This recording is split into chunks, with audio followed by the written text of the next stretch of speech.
Welcome students, welcome to Manabadi videos. JEE Mains 29th session 2 evening session afternoon సెషన్లో ఉన్న question paper analysis ఇప్పుడు చూస్తున్నాము.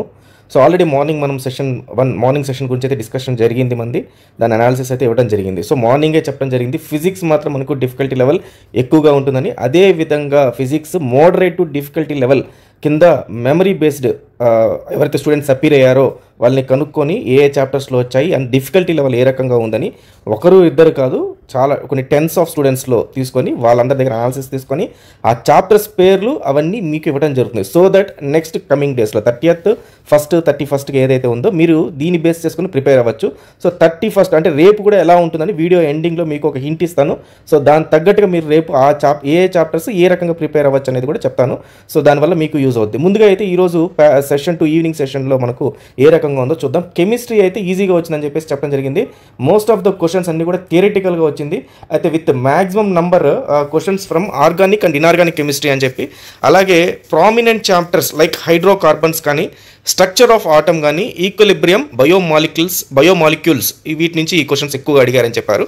అలాగే మొత్తం అన్ని చాప్టర్స్ అన్ని కూడా యూనిఫామ్గా అడగటం జరిగింది. అంటే ఎన్ని పర్టికులర్ ఈ ఒక్క చాప్టర్ కాకుండా ప్రతి ఒక్క చాప్టర్ నుంచి యూనిఫామ్గా క్వశ్చన్స్ని అయితే అడగటం జరిగింది. సో ఫస్ట్ నుంచి కూడా మనము కెమిస్ట్రీ పైన ఎక్కువ స్కోరింగ్ టాపిక్ సబ్జెక్ట్ కాబట్టి కెమిస్ట్రీ పైన అన్ని టాపిక్స్లో అన్ని లెసన్స్లో ఎక్కువ ఫోకస్ చేయమని మనము సజెస్ట్ చేస్తూనే వచ్చాం స్టూడెంట్స్. అదే విధంగా ఈరోజు కెమిస్ట్రీలో అన్ని టాపిక్స్ పై నుంచి క్వశ్చన్స్ అడిగారు. ఓవరాల్గా ఎన్సీఆర్టీనే ఫాలో అయ్యారు, కొత్తగా డిఫరెంట్గా కానీ లేకపోతే వీటిపైన ఏం అడగలేదు. బట్ కమింగ్ టు ఫిజిక్స్ మొత్తము ఫార్ములా బేస్డే క్వశ్చన్స్ రావడం జరిగింది. సో ఫస్ట్ నుంచి కూడా మనం చెప్తుంది అదే, ఫార్ములా బేస్డ్ ఎక్కువ ప్రాక్టీస్ చేయండి, ఫార్ములా బేస్డ్ క్వశ్చన్స్ ఎక్కువ వస్తాయని. అదే రకంగా వచ్చాయి ఫిజిక్స్ మొత్తం కూడా. మోడరేట్ నుంచి డిఫికల్టీ లెవెల్ అనేది చాలా ఎక్కువగా ఉంది. సో ఇది మొత్తం చాలామంది స్టూడెంట్స్ కూడా ఇదే చెప్పడం జరిగింది. కెమిస్ట్రీలో మనకు అందరూ కూడా ఈజీ అన్నారు, ఫిజిక్స్ అందరూ డిఫికల్ట్ అన్నారు, మ్యాథ్స్ మాత్రం మోడరేట్ టు డిఫికల్ట్ అన్నారు. కానీ ఫిజిక్స్ చాలా వరకు మాత్రం మోడరేట్ టు డిఫికల్టీలో డిఫికల్ట్ లెవెల్ ఎక్కువ మంది చెప్పడం జరిగింది. సో క్వశ్చన్స్ అన్ని కూడా thermodynamics, semi conductors, current electricity, modern physics, magnetism వీటిపైన ఎక్కువ ఫోకస్ చేయడం జరిగింది. అండ్ క్వశ్చన్స్ అంతా కూడా 12th class syllabus, first 11th class syllabus అంటే ఫస్ట్ ఇయర్ కాకుండా సెకండ్ ఇయర్ పైన ఎక్కువ వాటి ఫోకస్ పెట్టడం జరిగింది. అలాగే మాక్ టెస్ట్లు రాసిన ప్రతి ఒక్కరికి కూడా వీళ్ళకి ఖచ్చితంగా వీళ్ళందరికీ కూడా చాలా ఈజీగా దీన్ని రాయగలిగామని చెప్పి మన స్టూడెంట్స్ కూడా ఫీడ్బ్యాక్ ఇచ్చారు. మనబడి మాక్ టెస్ట్లో ఆల్మోస్ట్ అవన్నీ కూడా కవర్ చేయడం జరిగింది. కాబట్టి దాంట్లో నుంచే ఎక్కువగా వీళ్ళందరూ వచ్చిన క్వశ్చన్సే అవే ఉన్నాయి. దానికి సంబంధించినట్టు సేమ్ దిగాయి క్వశ్చన్స్, బట్ ఏంటంటే వాల్యూస్ అవి మారుతున్నాయి. మనకు ఇదైతే మాత్రం స్ట్రక్చర్ అంతా సేమ్ ఉందన్నట్టు చెప్పారు. దెన్ లాస్ట్ ఇయర్ ఫిజిక్స్ పేపర్స్ని కంపేర్ చేస్తే గుడ్ స్టాండర్డ్ ఈ షిఫ్ట్లో ఏదైతే ఉందో స్టాండర్డ్ అయితే మంచి స్టాండర్డ్ ఉంది అని చెప్పడం జరిగింది అనమాట క్వశ్చన్స్ అన్ని కూడా. దెన్ కంపారిటివ్లీ మ్యాథమెటిక్స్ ఇద్దాం. మ్యాథమెటిక్స్ మోడరేట్ డిఫికల్ట్ అని చెప్పి చాలామంది ఫీడ్బ్యాక్ ఇవ్వడం జరిగింది. క్యాలిక్యులస్ వర్ డామినెంట్, అంటే క్యాల్కులస్లో నుంచి ఎక్కువ రావడం జరిగింది. క్యాల్కులస్ మనము చెప్పడం వెక్టార్స్ అండ్ 3D జామెట్రీ పైన కొంచెం ఫోకస్ చేయమన్నాము, కానీ calculus were dominant followed by vectors and 3D అన్నారు. ఎక్కువ క్యాల్కులస్ గురించి ఇచ్చారని చెప్పారు. మ్యాట్రిసెస్ అండ్ డిటర్మినెంట్స్ ఒకటి, ఆ తర్వాత అలాగే ప్రాబబిలిటీ అండ్ బైనామియల్ థియరం నుంచి కూడా ఎక్కువ క్వశ్చన్స్ రావడం జరిగింది.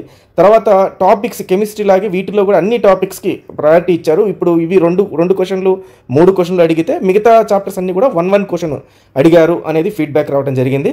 అండ్ క్వాలిటీ ఆఫ్ క్వశ్చన్స్ అన్నీ కూడా బాగానే ఉన్నాయి, అంటే మోడరేట్గా ఉన్నాయి. మెయిన్ 11th కంపేర్ చేస్తే 11th ఏదైతే ఉందో అవి కొంచెం ట్రిక్కీగా అనిపించాయి. 12th అయితే మాత్రం కొంచెం బిట్ లెంతీగా ఉన్నాయని చెప్పడం జరిగింది. తర్వాత comparison to 11th and 12th class portions most of the questions were asked from 12th syllabus అని చెప్పారు. సో ఇది జనరల్గా చెప్పారు. ఎప్పుడైతే 11th డిఫికల్ట్ అయిందో ఆటోమేటిక్గా ఫోకస్ 12th పైకి వెళ్తుంది కాబట్టి, సో ఆబ్వియస్లీ 12th ఎక్కువగా కనబడిందని స్టూడెంట్స్ వాళ్ళ ఒపీనియన్. సో ఓవరాల్గా ఇది రేపు 31st మనకి ఏదైతే ఉందో ఖచ్చితంగా ఈ రకంగానే ఉంటుంది ప్యాటర్న్.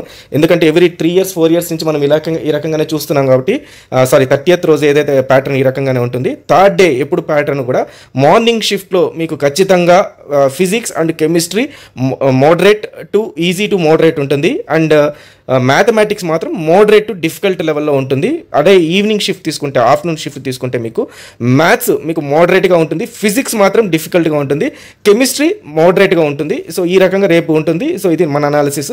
రేపు ఒకసారి మీరు చూసి రేపు ఎగ్జామ్స్ రాసిన ప్రతి ఒక్క స్టూడెంట్ ఖచ్చితంగా దాని ఫీడ్బ్యాక్ కామెంట్స్లో పెట్టండి. ప్లస్ ఈ రోజు రాసిన వాళ్ళు కూడా ఖచ్చితంగా కామెంట్స్లో పెట్టండి మీరు ఎలా రాశారు. సో నేను చెప్పిన పద్ధతిలోనే వచ్చిందా లేదా అనాలిసిస్ అనేది కూడా చెప్పండి. So wish you all the best students. Thank you very much.